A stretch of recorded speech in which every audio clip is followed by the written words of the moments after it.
అసలు అంటే మనం మార్కెట్‌లో పాల ప్యాకెట్ ధరలు చూసుకుంటే ఒక్కొక్కటి ఒక్కొక్క ధర ఉంది కదా!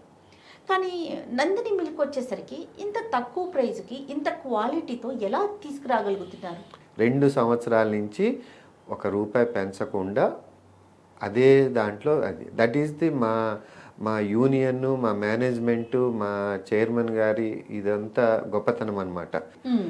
వారి ఉద్దేశం ఏంటంటే ఒక రైతు, అటుపక్క రైతు, ఇటుపక్క కన్జ్యూమరు వీళ్ళిద్దరూ హ్యాపీగా ఉండాలనేది ఓకే. ఈ ఇది కోఆపరేటివ్. ప్రాక్టికల్‌గా ఎలా సాధ్యమవుతుందండి? ఎందుకంటే ఇన్ని లక్షల టన్నుల ఉత్పత్తి జరుగుతోంది.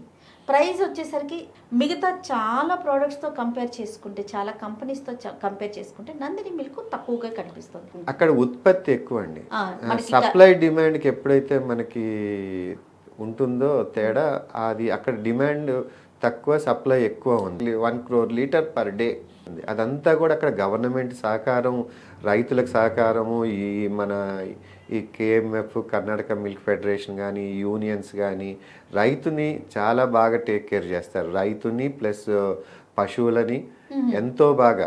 ఎలాంటి సహాయం ఎంత అంటే ఏ రకంగా గవర్నమెంట్ తరపు నుంచి పశువులు కొన్నప్పుడు సబ్సిడీ ఇస్తారు, దానా సబ్సిడీ ఇస్తారు, గవర్నమెంట్ నుంచి 5 రూపాయల నుంచి 6 రూపాయల దాకా సపోర్టింగ్ ప్రైజ్ ఇస్తారు.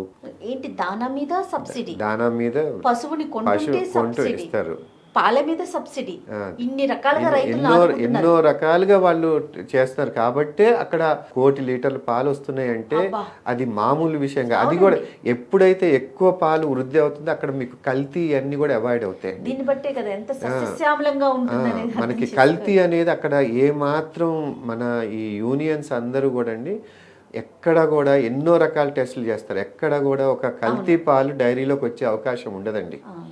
ఇప్పుడు మన దగ్గర పశువులకి ఇంజక్షన్లు చేస్తారు, ఆ ఇంజక్షన్ల వల్ల పాలల్లోకి వస్తుంది, ఎన్నో రకాల ప్రాబ్లమ్స్ ఉన్నాయి మనకు తెలియని.